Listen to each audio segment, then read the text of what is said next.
And welcome back to Hannity. Now, last night on this program, we showed you the shocking undercover video of an abortion doctor in Washington, D.C., telling a potential patient that he would not help her baby if it survived the abortion. Now, tonight, there are more stunning videos from a New York counselor explaining the details of what happens behind the scenes at these abortion clinics. You need to watch this closely. Watch this. So how do they, like, remove it then? It's done by suction. It's a sucking tube that they just hold and it sucks it in. And then they put it in a solution and they send it out to the lab so they can measure everything to make sure that everything came out of you. If it did come out in one piece, it's very small. Oh, okay. So they would still have to put it in a jar container with solution and send it to the lab. Oh, okay. So they would just be able to just do it. All our specimens have to go out to the lab. Oh, okay. Yeah, no matter what. That's just how you get rid of it? Like, that's just how you get rid of it, whatever? Garbage. Yeah, yeah. Like, what if it was, like, twitching or, like, something like that? Like... The solution will make it stop.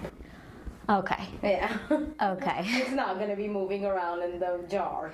Okay, the solution would make it, like... Yeah, that's the whole purpose of the solution.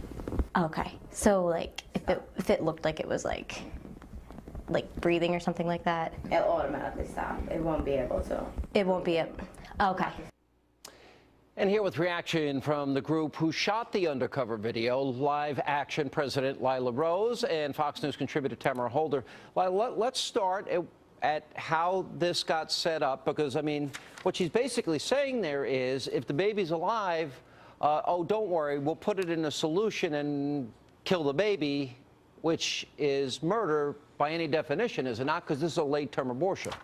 You're exactly right, Sean. I mean, what's being described here in this Bronx late-term abortion clinic, Dr. Emily's in New York City, is basically infanticide. But, you know, she's describing how, you know, our investigator who's actually 23 and a half weeks pregnant is inquiring, you know, what happens if, you know, the baby comes out alive? Because in these late-term abortion procedures, many people don't know this, but they're inducing labor over a period of 2 to 3 days.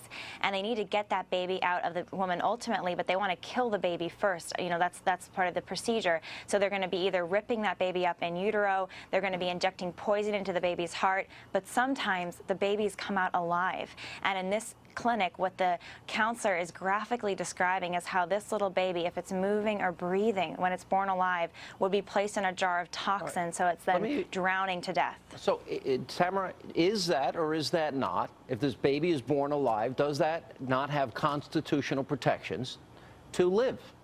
Look, I didn't create this law. It just so happens that Lila went in at 23 and a half weeks to talk to this person, or technically she was 23 and a half weeks pregnant. When the law says at 24 weeks, at that point, then it's not a legal abortion. Okay, I'm not asking you that. What this doctor is describing, though, is that infanticide. No, it's not. It is not infanticide. No, if the because baby's legally born, you it put is it not. In. Wait a minute. What they said is the whole purpose of the solution, if the baby is breathing, is to stop it from breathing. She said it wouldn't be. No, she said it wouldn't be breathing. And between the two of them, they were talking about it. They were not talking about a baby. And Lila is going to be against anything that has to do with abortion. Period. Even if it were a one-week-old child. If it looked like it was breathing, the counselor says it will automatically stop.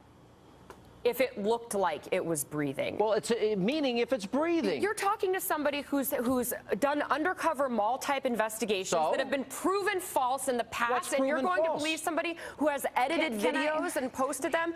Where's the FBI in this? There's no investigation here. Lila, because it's not even accurate. Tamara, first of all, the full footage is posted online. I encourage everyone watching to view it and see if anybody. The full footage is online of the entire investigation to see, can you defend this? Tamara, can you defend killing a child 23 and a half weeks old, even in utero, when it's old enough to survive outside the womb, ripping that child limb from limb? Can you defend that, Tamara? Well, I can defend the law. I did not create the law. The law says specifically at 24 weeks. At 24 weeks, I am in favor of legislators. I'm in favor of a government where we create laws by and for the people, and the law says 24 weeks. Therefore, at 24 weeks, we should be allowing late term. Lila? Do you think we should be allowing killing these children, this little 23-and-a-half-week-old baby, ripping it apart limb from limb in the womb or drowning it in solution outside of the womb? Should either of those things be allowed? Do you call it a baby at the moment of It's living conception? and breathing outside the womb, yeah. Yeah, it's a baby. I think everyone has to admit this is a baby. I'm a pro-life I'm person. 100% pro-life. 100%. So, but you're going to call it Absolutely. a baby at any time. At any time, you're calling this. But we're talking about 24 weeks. When does it become a baby, Tamara? When does it become a baby to you? When does it become a baby to you? I think it's a child. Science teaches us that at the moment of when is it for conception, you, that Tamara? Is it 9 months?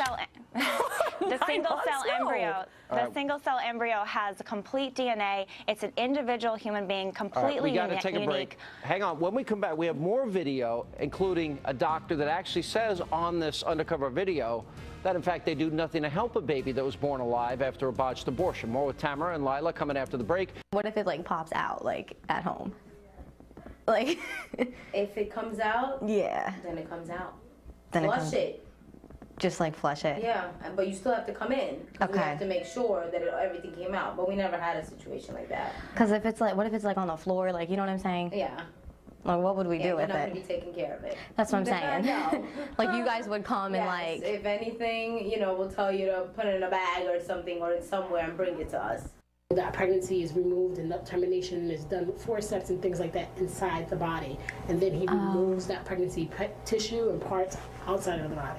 Oh, so how does he like terminate? Like, it's with the forceps and with the instruments inside the body. Really? He cannot do a termination once it's outside of the body. Okay, he has to resuscitate it and he has to send it to the hospital. That's the law. And we continue with Lila Rose and Tamara Holder. Now, the one we ran last night from D.C., Lila, actually had the doctor saying, oh, we do nothing to resuscitate it. It's like a DNR. We would do nothing to help it, and we would do nothing. We wouldn't incubate. And if it was in a hospital, they'd have to do it.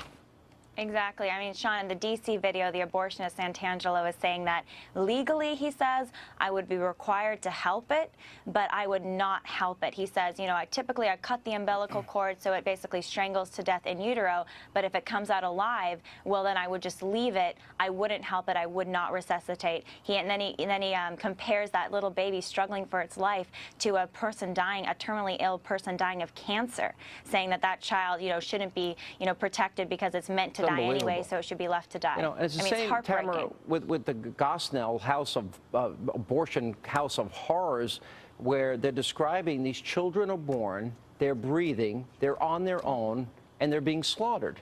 And, you keep giving me technical, legal, lawyeristic language, and I'm just, where's the heart side of this for you?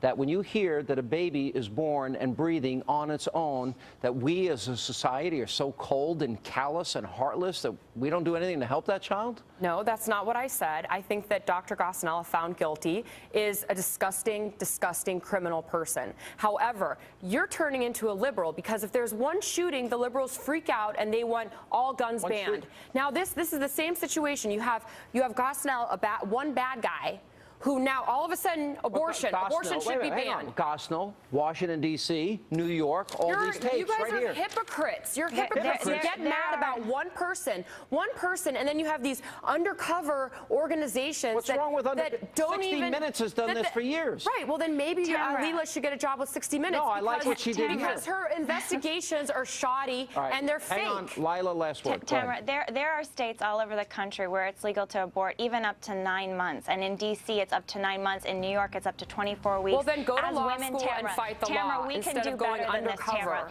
The laws need to be changed, but people need to change their hearts and minds too, and we can do better than this as women, Tamara. We can do better than this in our country. You should do better as a woman than go undercover. What does that mean? Why are you attacking her personally? Because it's a shoddy investigation. No, it's not. Yes, it is. Read the transcripts. Yes, well, because it's half of it is edited. We can do better than killing our children in the womb, ripping them apart, letting them die in toxin. We can do better than this. We got a break. Thank you both.